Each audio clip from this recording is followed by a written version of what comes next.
मराठा विद्या प्रसारक समाज नासिक संचलित KRT arts, BH commerce and AM science केटिज्म कॉलेज नासिक के हिंदी विभाग की ओर से सबका स्वागत है। विद्यार्थियों, तुम लोगों ने इसके पूर्व शोध इस शब्द के पर्यायी अन्य शब्दों का परिचय कर लिया, उनका औचित्य समझ लिया। आज हमें शोध अर्थात रिसर्च या अनुसंधान की जो परिभाषाएं हैं उनका विश्लेषण एक एक करके समझना है।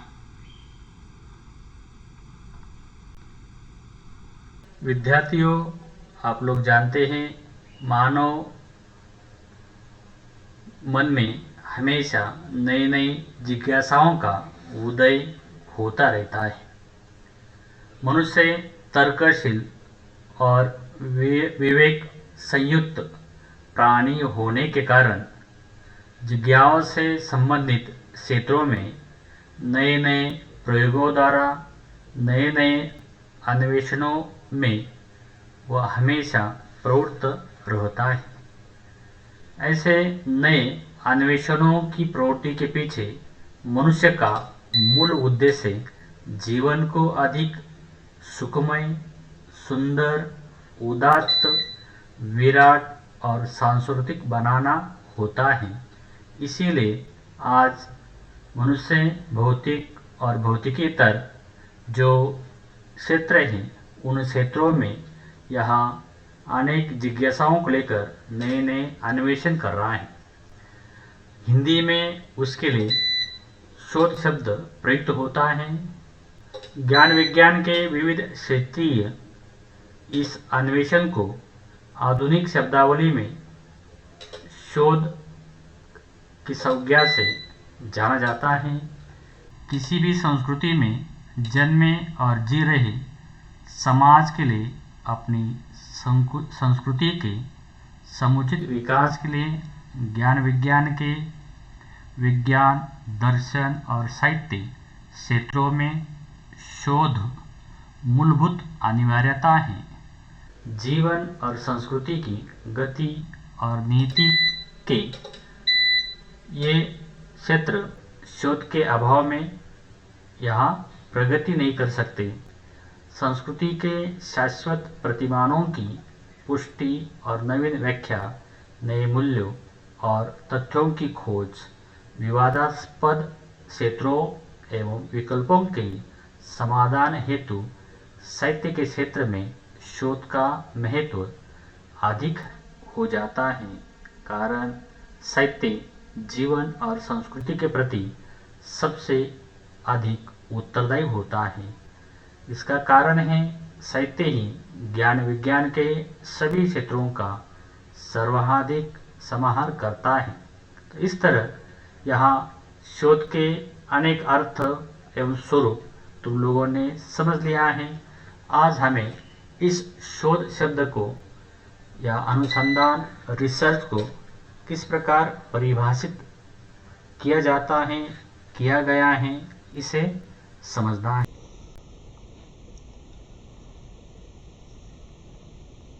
विद्यार्थियों, शोध या अनुसंधान या रिसर्च शब्द के लिए अनेक पर्याय तुम लोगों ने समझ लिए। शोध शब्द को परिभाषित करने का प्रयास पाश्चात्य और भारतीय विद्वानों ने किया है। इन परिभाषाओं को समझते हुए उनका विश्लेषण हमें आज समझ लेना है। तो सबसे पहले जो परिभाषा या हमारे सामने आती है वह है ग्रिफिथ थॉमसन पग। इस परिभाषा में कहा गया है, अनुसंधान एक प्रकार की जांच पड़ताल है। ये विषय के संबंध में पता लगाता है और परिणामों को लिपिबद्ध करता है। यह गंभीर तथा अध्यवसायपूर्ण और सोदेश्य परिपृच्छा है। तथ्यों का पता लगाना है, उपकल्पना का सूत्रीकरण करना है, वर्तमान सैद्धांतिकी को प्रमाणित करना और एक प्रतिष्ठित दृष्टिकोण पर नया प्रकाश डालना है, ऐतिहासिक अंतर्दृष्टि को प्राप्त करना है अथवा उपसंहार की परिपुष्टि के लिए दूसरे के तथ्यों की उपलब्धियों को व्यवस्थित और समन्वित करके व्याख्या करना है। तो इस परिभाषा के माध्यम से तुम लोग समझ गए कि जो कुछ यहाँ तथ्य हैं उन तथ्यों का विश्लेषण करना है। उसके बाद हमारे सामने दूसरी परिभाषा आती है डॉक्टर गुलाब राय की। उन्होंने दो पद्धतियों से यहाँ शोध को परिभाषित करने का प्रयास किया है। वो कहते हैं अनुसंधान एक व्यापक शब्द है। अनुसंधान वैज्ञानिक विषयों का भी होता है और साहित्यिक विषयों का भी, किंतु दोनों की पद्धति और उसके स्वरूप में विशेष अंतर नहीं है। यदि अंतर है तो विषय की आवश्यकताओं और प्रयोग पद्धतियों का है। दोनों में ही सूक्ष्म और सोउद्देश्य निरीक्षण के साथ परीक्षण और प्रयोग के पश्चात गंभीर विवेचन रहता है, जिसमें विपक्षीय घटनाओं, उदाहरणों और विचार बिंदुओं का यहाँ ये जो अंतर है वह रहता है। दूसरे प्रकार से वो कहते हैं साहित्यिक अनुसंधान में नवार्जित ज्ञान की पूर्वार्जित ज्ञान के आलोक में व्याख्या करके संगति बैठाई जाती है। तो उसके बाद तीसरे विद्वान हैं श्री परशुराम चतुर्वेदी। वो कहते हैं अनुसंधान की प्रक्रिया के अंतर्गत केवल किसी वस्तु विषय तात्विक चिंतन या गवेषणा का ही समावेश नहीं रहता है, उसके सूक्ष्म निरीक्षण और विश्लेषण को भी उचित स्थान मिला करता है तथा उनके संश्लेषण द्वारा किसी महत्वपूर्ण निश्चय तक पहुंचने की भी प्रधानता रहती है। उसके बाद चौथे विद्वान हैं डॉक्टर भगीरथ मिश्र। वो कहते हैं अनुसंधान के भीतर नवीन तथ्यों, नवीन विचारों, निष्कर्षों, नियमों, दृष्टियों, परंपराओं, कारणों आदि का उद्घाटन आवश्यक है। उसके बाद हैं डॉक्टर नगेंद्र। उन्होंने यहाँ संधान का अर्थ है दिशा और अनु का अर्थ है पीछे। इस प्रकार अनुसंधान का अर्थ हुआ किसी लक्ष्य को सामने रखकर दिशा विशेष में बढ़ना, पश्चात गमन अर्थात किसी तथ्य की प्राप्ति के लिए परिपृच्छा, परीक्षण आदि करना है। इस तरह उन्होंने अनुसंधान शब्द को लेकर यहाँ परिभाषा दी है। उसके बाद है आचार्य नंद दुलारे वाजपेयी। वो कहते हैं शोध शब्द में किसी अज्ञात तथ्य को प्रकाश में लाने और प्रतिष्ठित करने का आशय निहित है। शोध में बिखरे हुए तथ्यों का संयोजन और समाहार भी किया जाता है। शोध के लिए उस समस्त सामग्री का संचय और संग्रह आवश्यक है जो उस वस्तु या विषय से संबंधित है, और इस समस्त संग्रह को सुव्यवस्थित रूप में सजाकर उसके आधार पर वस्तुमूलक स्थापनाएं की जाती है और निर्णय दिए जाते हैं। शोध में विषय से संबंधित पूर्ववर्ती वक्तव्य भी दिए जाते हैं तथा उनके आधार पर नया अभिमत व्यक्त किया जाता है। शोध के लिए प्रमाणों की आवश्यकता पड़ती है और तभी किसी नए निष्कर्ष का उपन्यास किया जा सकता है। फिर उस निष्कर्ष की पुष्टि करने के लिए विरोधी अभिमतों का खंडन और निराकरण कर नए निर्णय की प्रतिष्ठा की जाती है। यह नया निर्णय जब एक स्वतंत्र विचार सारणी के रूप में उपस्थित होता है तब उसे थीसिस या प्रबंध कहते हैं। तो उन्होंने पूरी जो शोध की प्रक्रिया है, उस शोध की प्रक्रिया को यहाँ उद्घाटित किया है। उसके बाद है हैरिस। उन्होंने डिक्शनरी ऑफ लिटरेरी टर्म्स में रिसर्च शब्द के संदर्भ में कहा है, systematic and thorough investigation research meaning to seek again involves diligent inquiry into a subject in order to make certain precisely what the available and applicable facts and theories concerning are।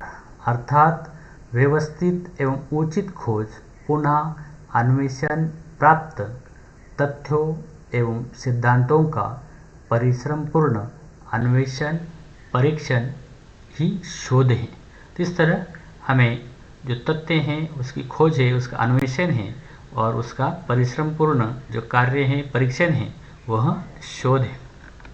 उसके बाद अगले अमेरिकी विश्वकोश में research शब्द के विषय में कहा गया है, वह कहते हैं basic research is a continuing search for new knowledge or systematic search to meet the challenge of the unknown।